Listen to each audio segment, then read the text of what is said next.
Everyone, there's someone I would like you to meet. This is Seneca Yeva Balmax, named after the Stoic philosopher, and her Oma, which is my mother-in-law. Yeah. She is 15 weeks. Oh, I should have known that. Hey Siri.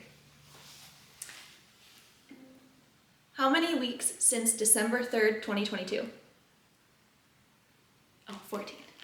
Okay, she's actually 14 weeks and 5 days, which means it's been about that long since I filmed a video. I posted the what's in my hospital bag a few days after she was born because I actually filmed that video and packed my hospital bag the day I went into labor, which is cutting a little close. But that's what today's video is going to be about, my labor and delivery experience giving birth to this little one. So way back when in December, I had a follower reach out and ask me to do a video going through my birth plan.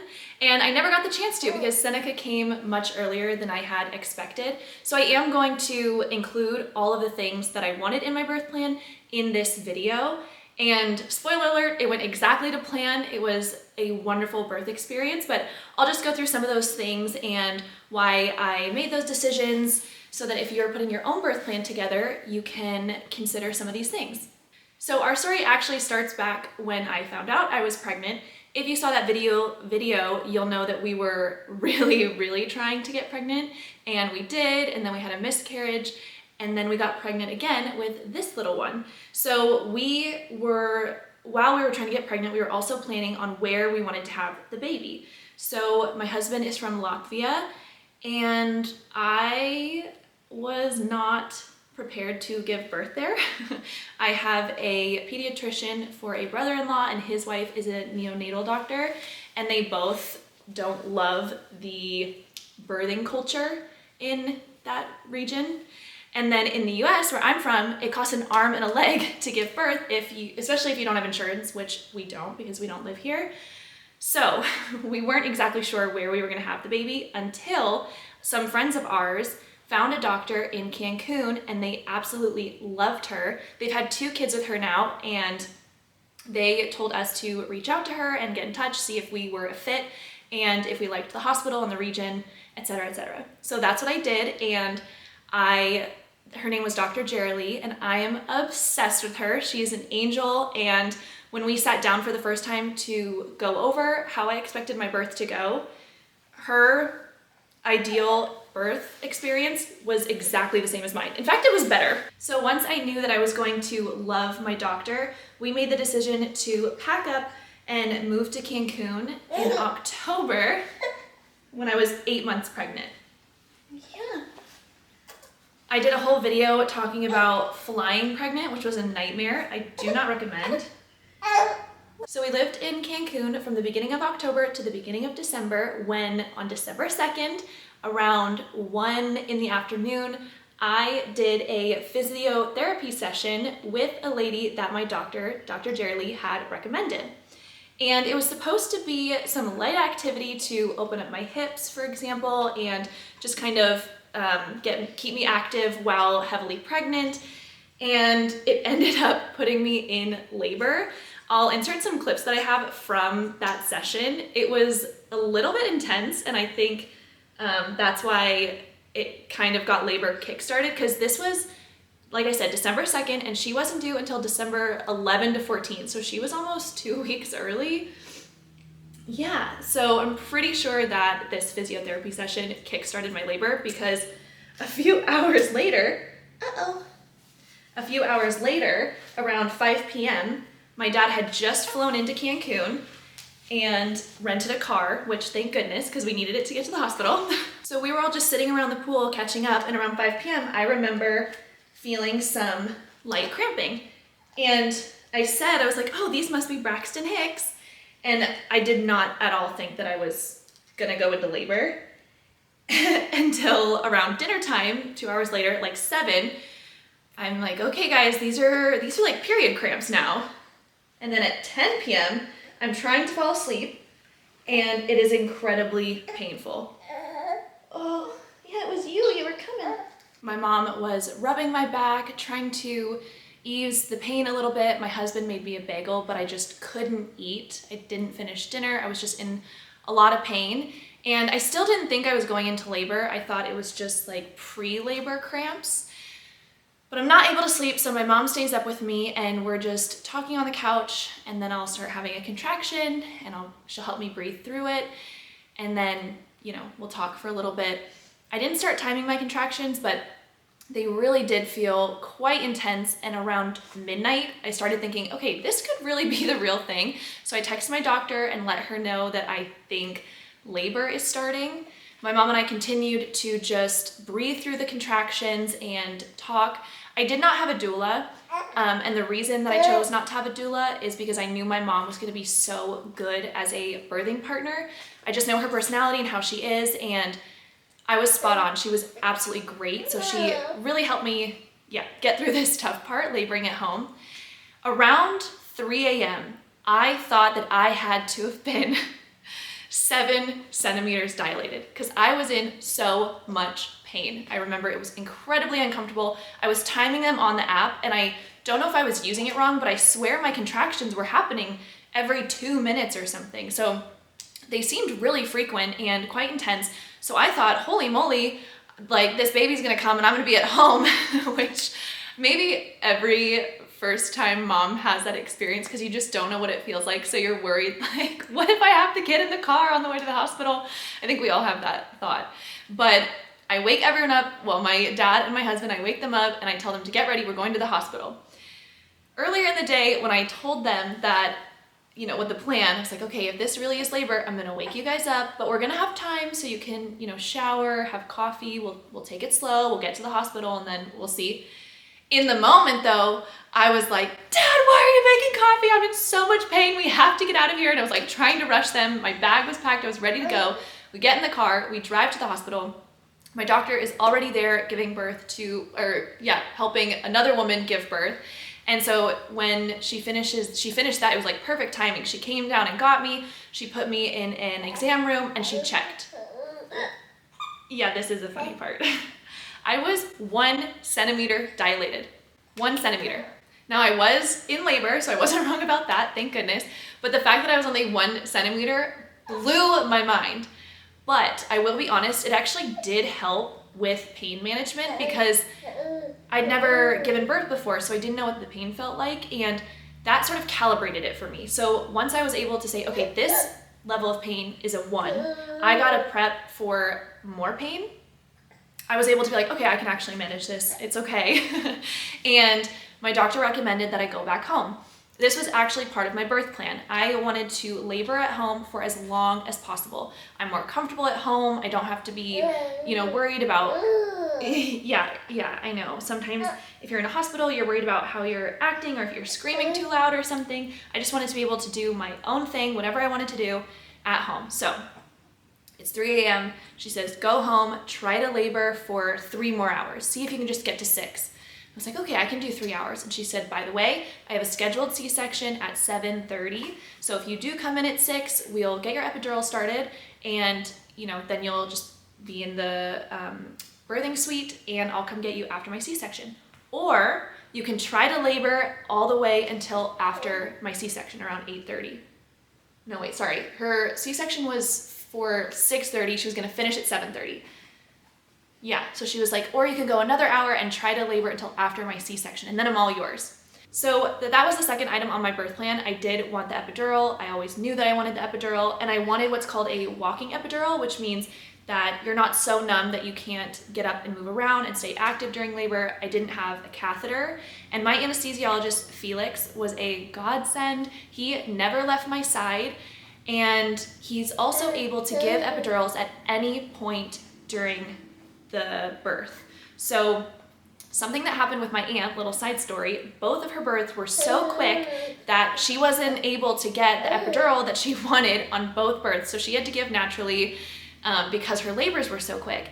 And my mom and my grandmother also had really quick labors. So I had this small fear that I was gonna get into the hospital and that I was gonna be too far along to have the epidural. Felix assured me that even if I was crowning, he had the tools and the skills and the experience to give me an epidural. So that was A huge sigh of relief. Loved hearing that. It was great. But Dr. Jerry insisted that I be at least 4 centimeters before I get my epidural, which is why she sent me home to labor for a few hours more.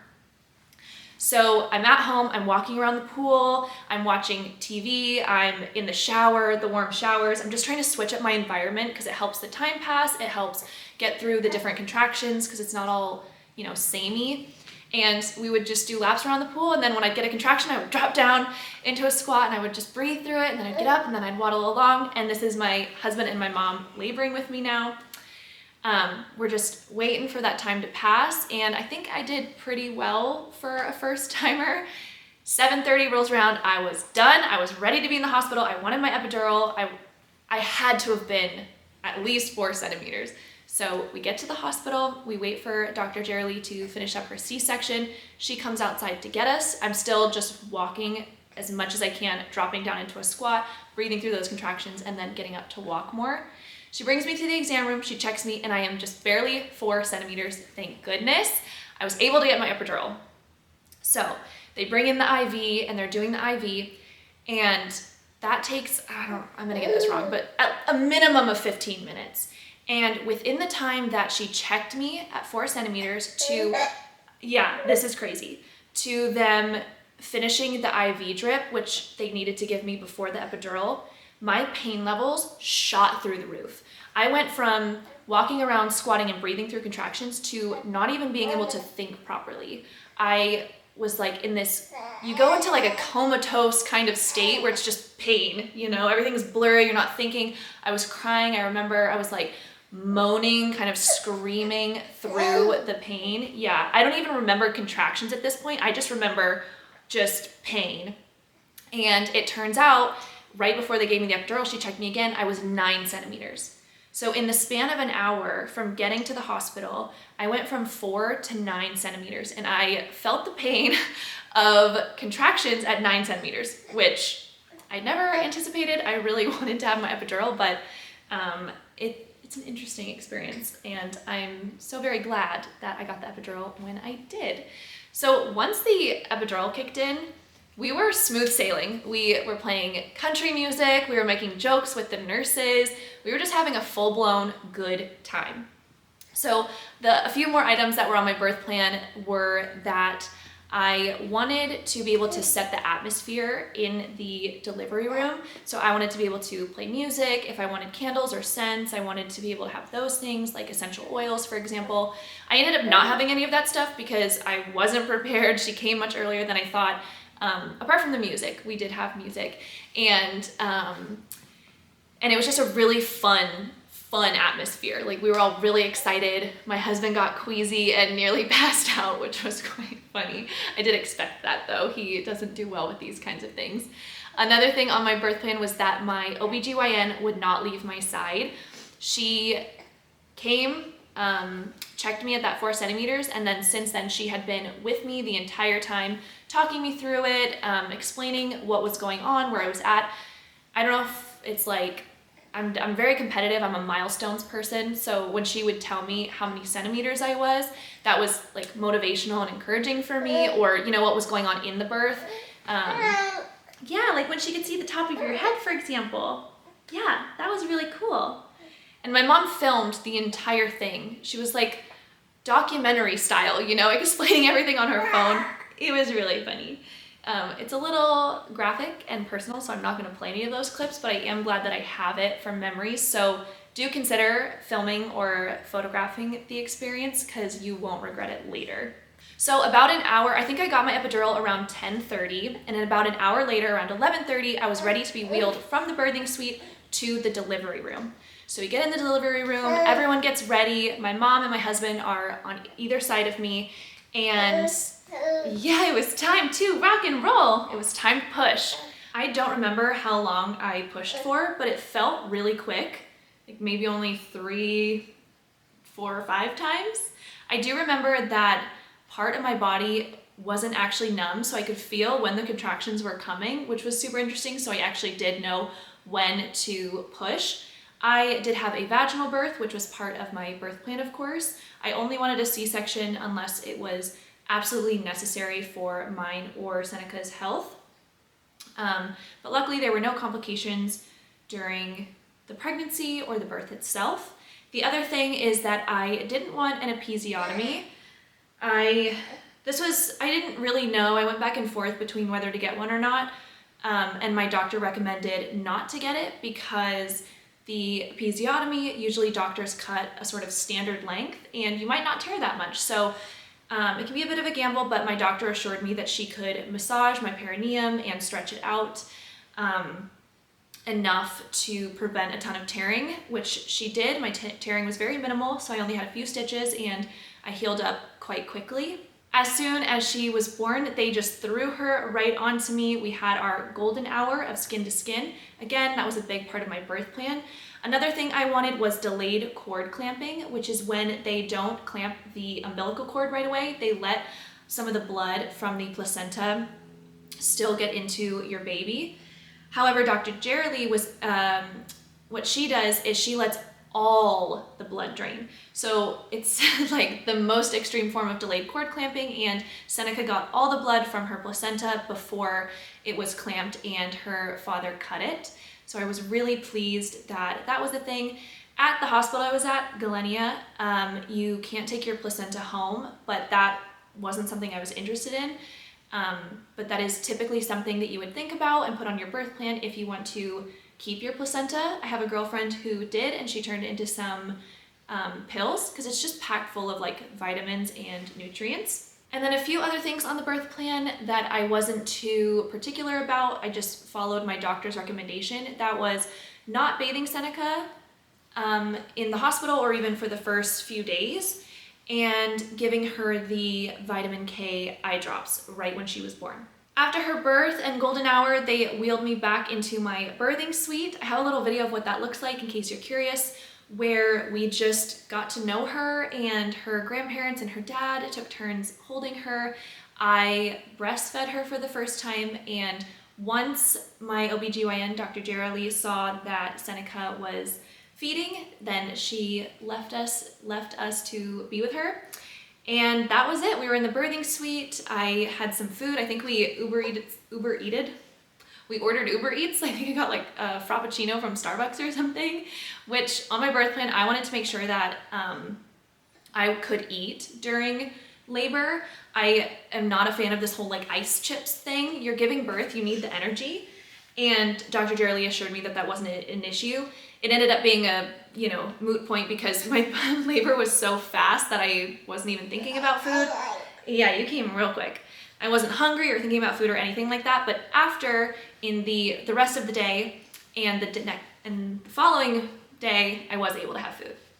So Seneca was born at 12:01 on December 3rd, 2022 in Cancun, Mexico, and she was absolutely perfect. I couldn't have had a better birthing experience, and I owe it all to my husband, my mom, and my dad, who were all there with me, my team of doctors at Galenia Hospital, and the Cancun weather. If I left anything out or you have any questions about my pregnancy or birth or Seneca, leave it in the comments below. I'll be happy to answer anything to the best of my abilities. Other than that, I hope you're having a wonderful day, and I will see you in the next video. Ciao. Say bye, everybody. Say bye. Say see you in the next video. It's time for a nap.